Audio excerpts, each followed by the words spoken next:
नमस्कार साथियों, स्वागत है आपका एपी टीचिंग क्लासेस पर।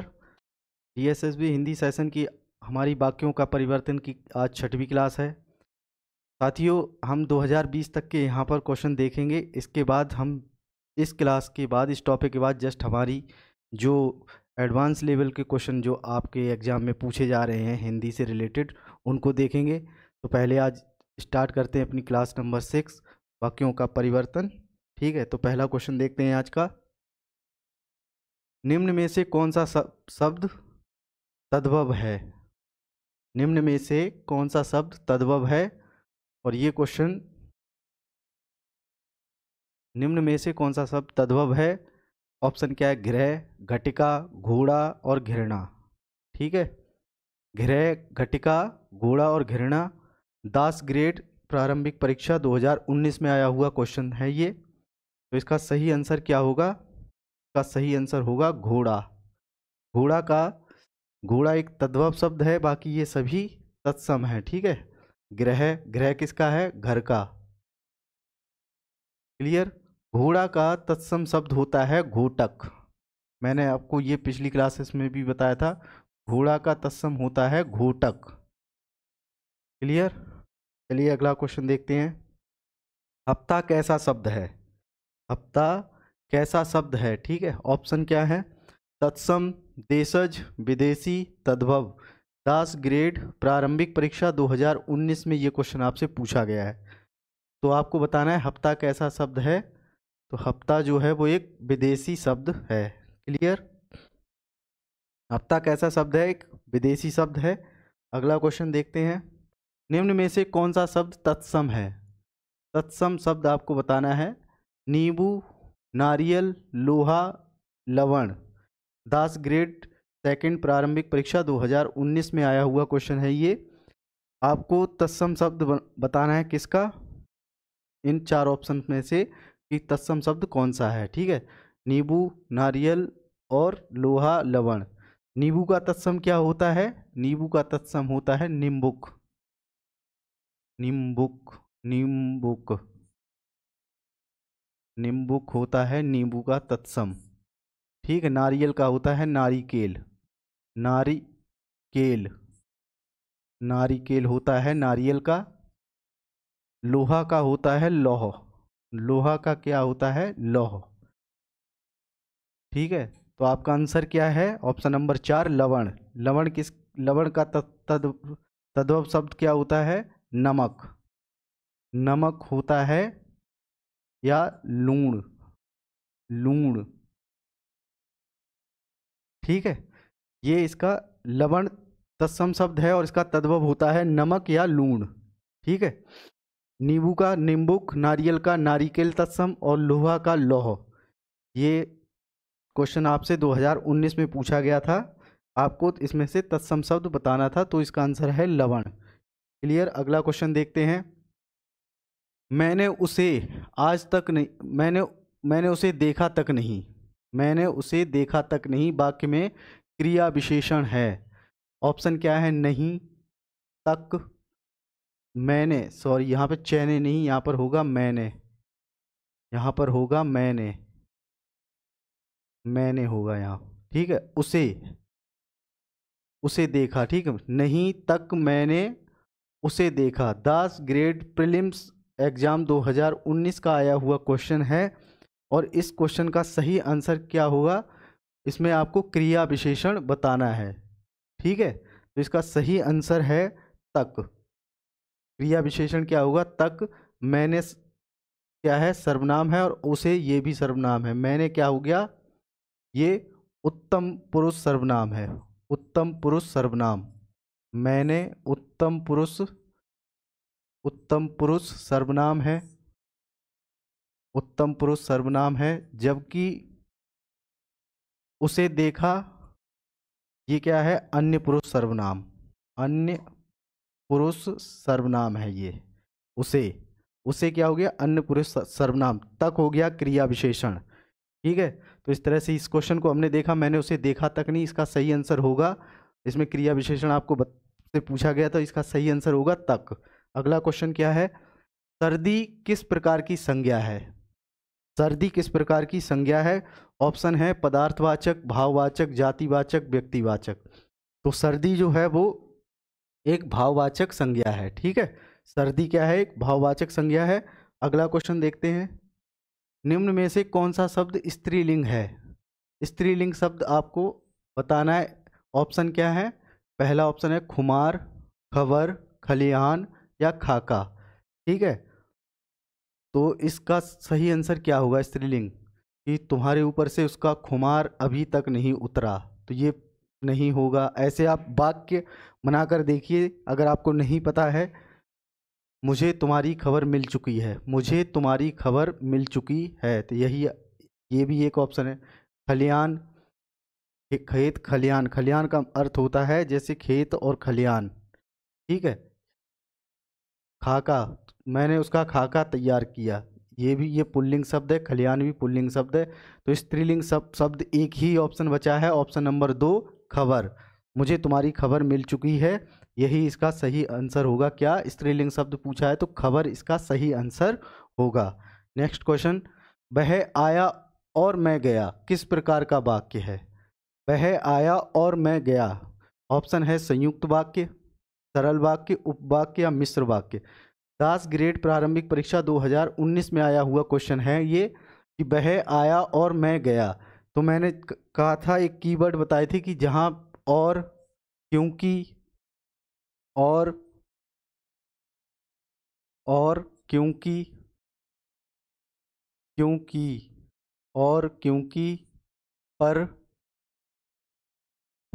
और भी, ये शब्द आपको किसी भी वाक्य में मिले तो वो वाक्य क्या होगा? वो संयुक्त वाक्य होगा। तो यहाँ पर आपने देखा मैं, वह आया और मैं गया, तो ये क्या हो गया? ये संयुक्त वाक्य का उदाहरण है, यानी संयुक्त वाक्य है। ठीक है, अगला क्वेश्चन देखते हैं।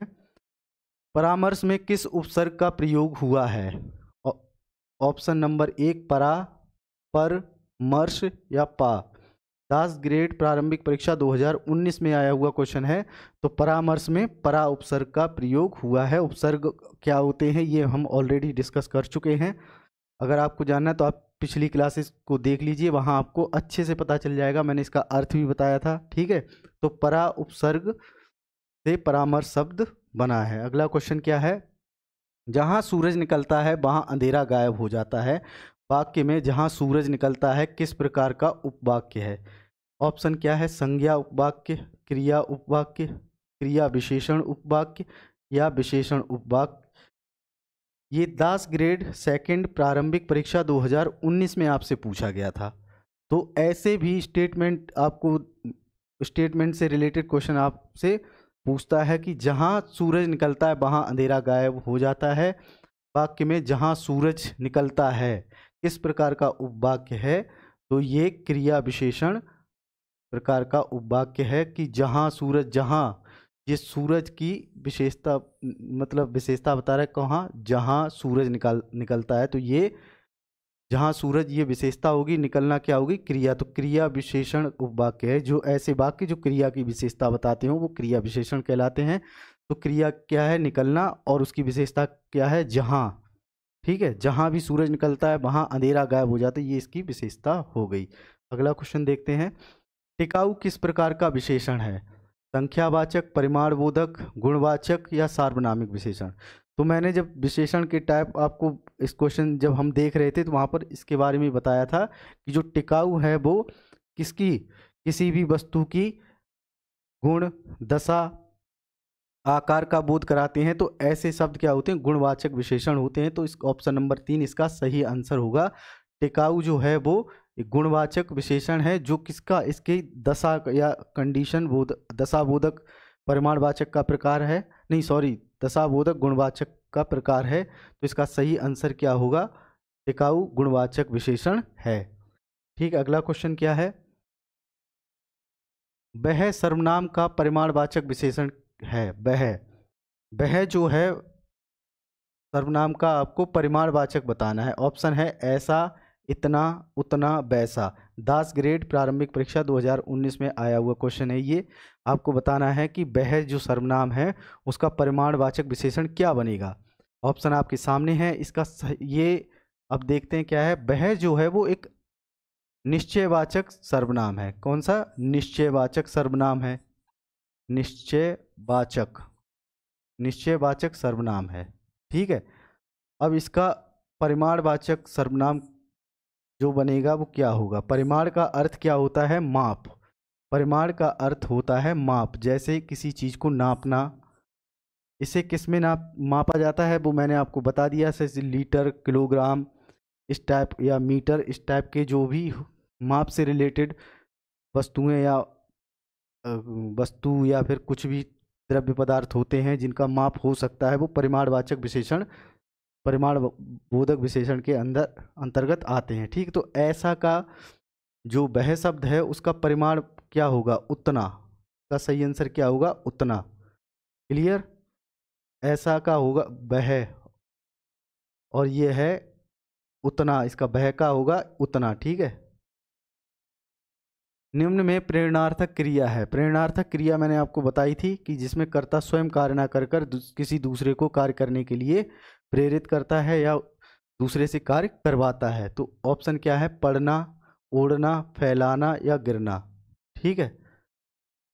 ऑप्शन आपके सामने है। दास ग्रेड प्रारंभिक परीक्षा 2019 में आया हुआ क्वेश्चन है। तो इसका सही आंसर क्या होगा? फैलाना। फैलाना क्या होगा? प्रेरणार्थक क्रिया का एग्जाम्पल है। तुम किस प्रकार का सर्वनाम है? तुम शब्द जो है वो किस प्रकार का सर्वनाम है? ऑप्शन है निजवाचक, पुरुषवाचक, संबंधवाचक या प्रश्नवाचक। तो तुम शब्द जो है वो एक क्या है, मैं आपको बता दे रहा हूं। सर्वनाम तीन प्रकार के होते हैं, आपको पता ही है। एक होता है उत्तम पुरुष, उत्तम पुरुष, उत्तम पुरुष।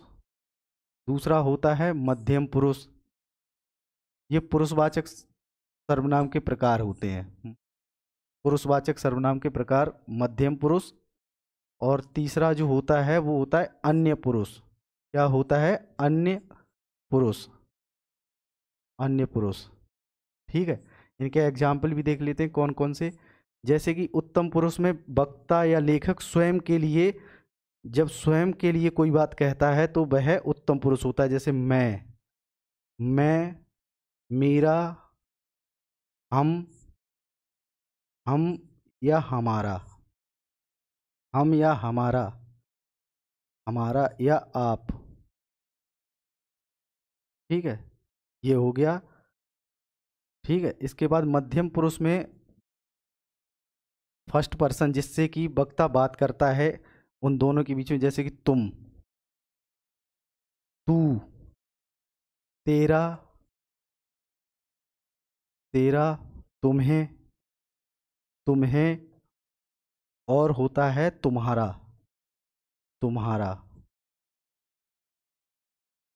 और अन्य पुरुष होते हैं जिसके बारे में बात की जा रही हो, या अन्य व्यक्ति जिसके बारे में, जैसे कि वह, बे।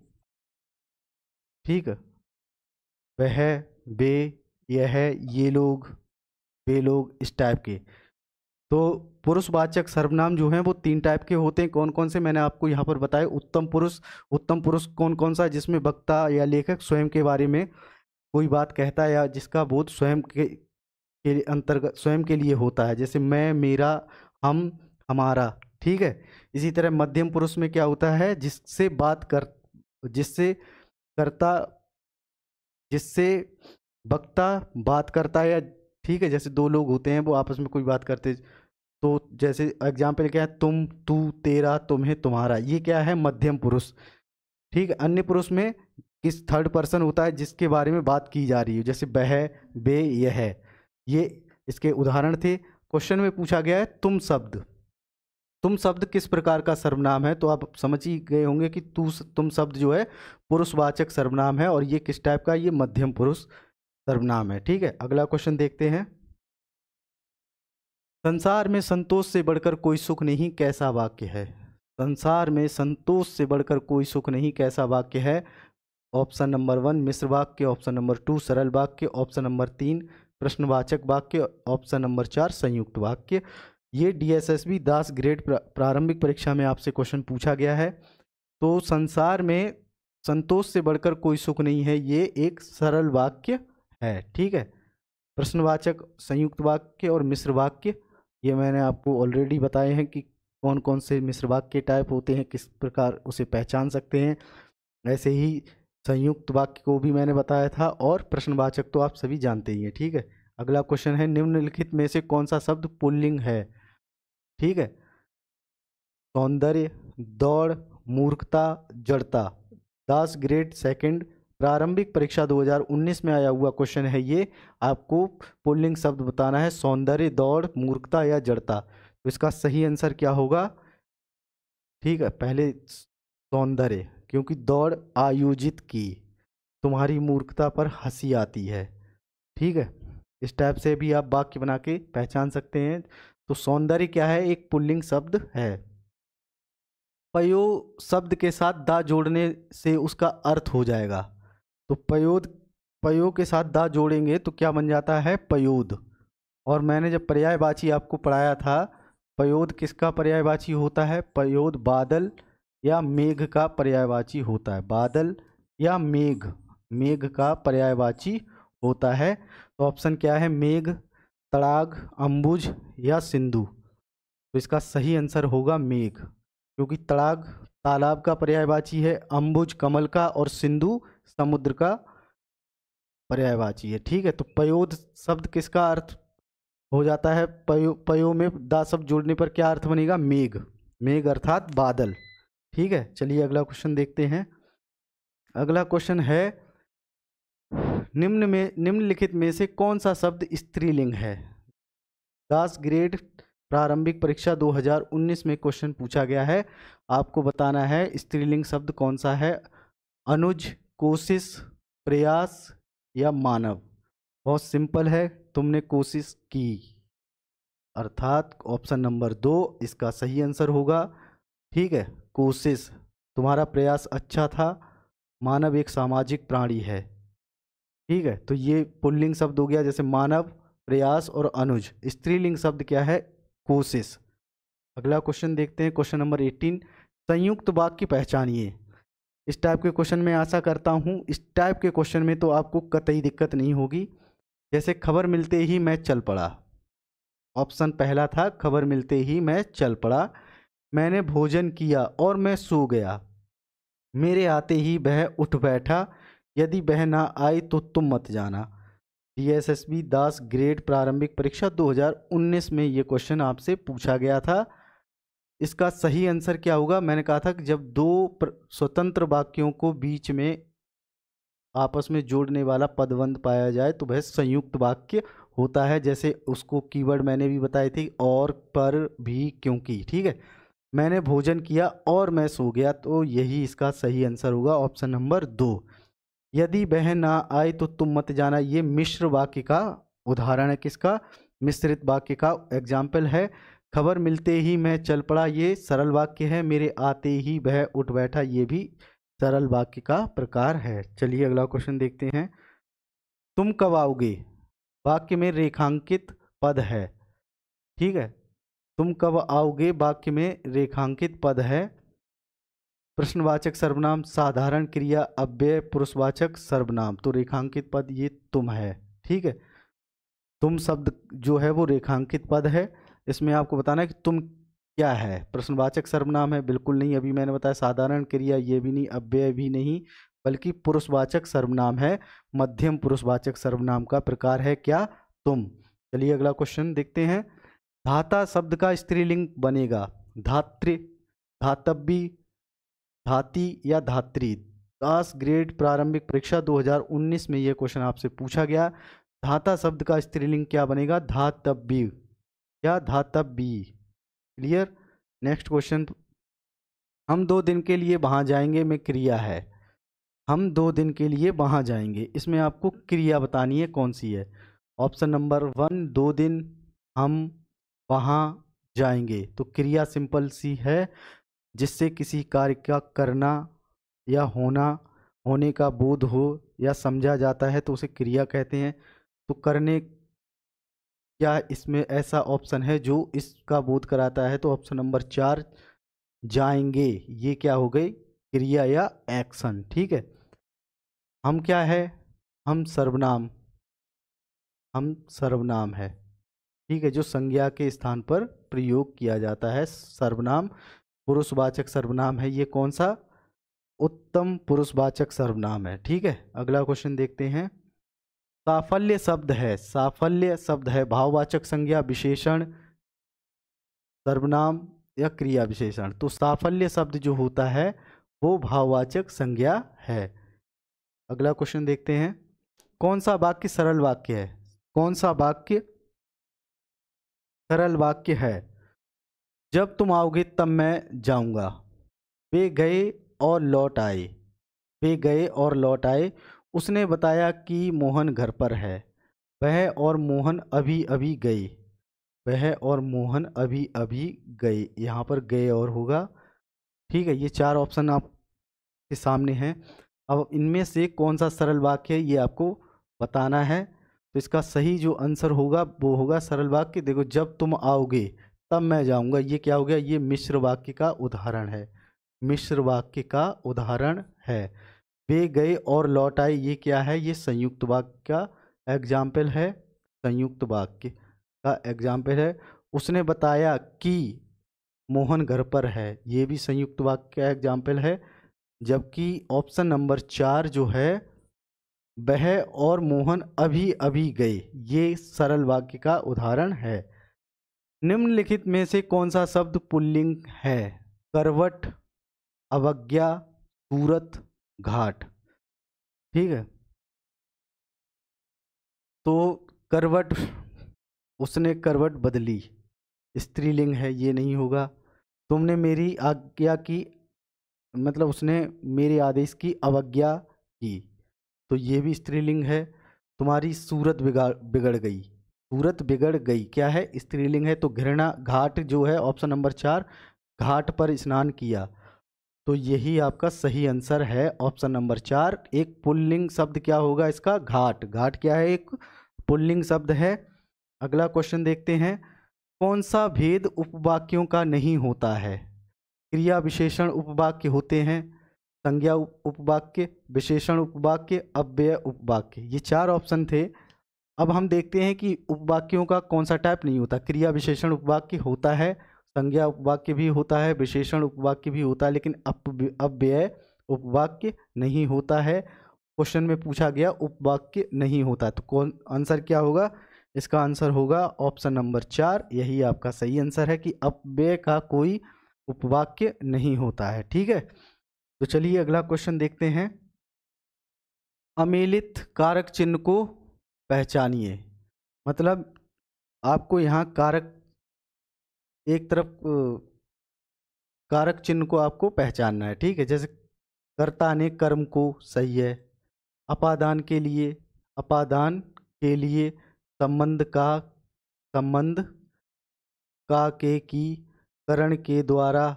ठीक है, जैसे आपने ये पढ़ा होगा, जो कारक वाला टॉपिक है उसमें आपने देखा होगा, कर्ता ने कर्म के लिए, कर्म को संप्रदान के लिए, ये संप्रदान के लिए। तो ऑप्शन नंबर 2 आपका सही आंसर है। यहाँ अपादान नहीं बल्कि के लिए किसके लिए यूज होता है? संप्रदान के लिए। संप्रदान के लिए ये इसका सही आंसर होता, मतलब इसका के लिए किसके लिए, किसका कारक चिन्ह है? संप्रदान का कारक चिन्ह है। के लिए संप्रदान का कारक चिन्ह है, जबकि अपादान का कारक चिन्ह होता है से। अपादान का कारक चिन्ह क्या होता है? से। अपादान, अपादान का कारक चिन्ह होता है, क्या होता है? से। बाकी ऑप्शन जो हैं वो बिल्कुल ठीक हैं। ऑप्शन नंबर 2 गलत दिया गया था, क्योंकि ऑप्शन अपादान का कारक चिन्ह क्या होता है? से। और के लिए किसका कारक चिन्ह है? ये संप्रदान का कारक चिन्ह है। अगला क्वेश्चन देखते हैं। निम्नलिखित में से मिश्र वाक्य कौन सा है? मिश्र वाक्य आपको बताना है। वह खाना खाते ही चला गया, मैंने पुस्तक पढ़ी और सो गया, हैरानी है कि वह भी पढ़ने लगा, वह बीमार था इसलिए वैद्य को बुलाया। 10 ग्रेड प्रारंभिक परीक्षा 2019 में यह क्वेश्चन आपसे पूछा गया था। तो इसका जो सही आंसर होगा क्या है? ऑप्शन नंबर 3, हैरानी है कि वह भी पढ़ने लगा। अब वह खाना खाते ही चला गया, ये क्या है? ये सरल वाक्य है। मैंने पुस्तक पढ़ी और सो गया, ये संयुक्त वाक्य है। वह बीमार था इसलिए वैद्य को बुलाया। क्या है ये सरल वाक्य है। मिश्र वाक्य आपसे पूछा गया था, तो क्या है, हैरानी है कि वह भी पढ़ने लगा, वह भी पढ़ने लगा। ठीक है, अगला क्वेश्चन देखते हैं। जब अखबार आया तब मैं सो रहा था, उपवाक्य का भेद है। रीतिवाचक क्रिया विशेषण उपवाक्य, स्थानवाचक क्रिया विशेषण उपवाक्य, कालवाचक क्रिया विशेषण उपवाक्य या परिमाणवाचक क्रिया विशेषण उपवाक्य। ठीक है, तो रीतिवाचक क्या होता है, जो किसी ट्रेंड को कार्य करने के तरीके के बारे में बोध कराता है, कार्य करने के तरीके की विशेषता बताता है, वो रीतिवाचक क्रिया विशेषण होता है। तो यहाँ पर देखिए, जब अखबार आया तब मैं सो गया, तो यहाँ पर क्या है, कार्य करने का तरीका ना होकर क्या है, एक अलग दूसरी कंडीशन दी गई है, वो हम आगे देखेंगे। तो ये ऑप्शन आपका नहीं है। स्थानवाचक, जहाँ क्रिया का स्थान का बोध होता है, जैसे कि तुम वहाँ जाओगे तो मैं भी, तुम जहाँ जाओगे तो मैं भी वहाँ जाऊँगा। ठीक है, तो यहाँ कोई स्थान का बोध तो हो नहीं रहा है, तो ये भी नहीं होगा। अगला ऑप्शन क्या है, कालवाचक क्रिया विशेषण उपवाक्य। जब जब अखबार आया, जब अखबार आया मतलब जब क्या है, जब एक टाइम के बारे में बता रहा था कि जब अखबार आया तब मैं सो रहा था। ठीक है, तो ये टाइम के बोध कराता है, तो कालवाचक क्रिया विशेषण है, तो यही आपका सही आंसर हो सकता है। लेकिन हम ऑप्शन अगला भी देख लेते हैं। परिमाणवाचक क्रिया विशेषण, मैंने आपको कहा परिमाण का अर्थ होता है माप, तो यहाँ कोई कंडीशन ऐसी नहीं है जो उसके माप का बोध करा रहा हो, तो यही आपका सही आंसर क्या होगा, ऑप्शन नंबर 3, कालवाचक क्रिया विशेषण, ये होगा इस क्वेश्चन का सही आंसर। अगला क्वेश्चन देखते हैं। निम्नलिखित में से कौन सी क्रिया प्रेरणार्थक है? जागना, कराना, कहना, हंसना। 10 ग्रेड प्रारंभिक परीक्षा 2019 का यह क्वेश्चन है। सिंपल सा है, कराना एक प्रेरणार्थक क्रिया है। अगला क्वेश्चन देखते हैं। वेद शब्द से विशेषण बनेगा, तो वेद शब्द से क्या विशेषण बनता है? वैद्य, वेदी, वेदिक या वैदिक। तो वेद शब्द का विशेषण होगा वैदिक। क्लियर, वेद शब्द से क्या विशेषण बनेगा? वैदिक। अगला क्वेश्चन। तो साथियों, आज की क्लास में बस इतने ही क्वेश्चन थे। कल से हम अपनी जो इस क्लास स्टार्ट करेंगे, वो जो अभी आपका हिंदी में जो ट्रेंड बदला है उस टाइप के क्वेश्चन देखेंगे, जिसमें थोड़े एडवांस लेवल के क्वेश्चन डीएसएसबी एग्जाम में अब पूछे जाने लगे हैं, उनको कल से हम कंटिन्यू करेंगे।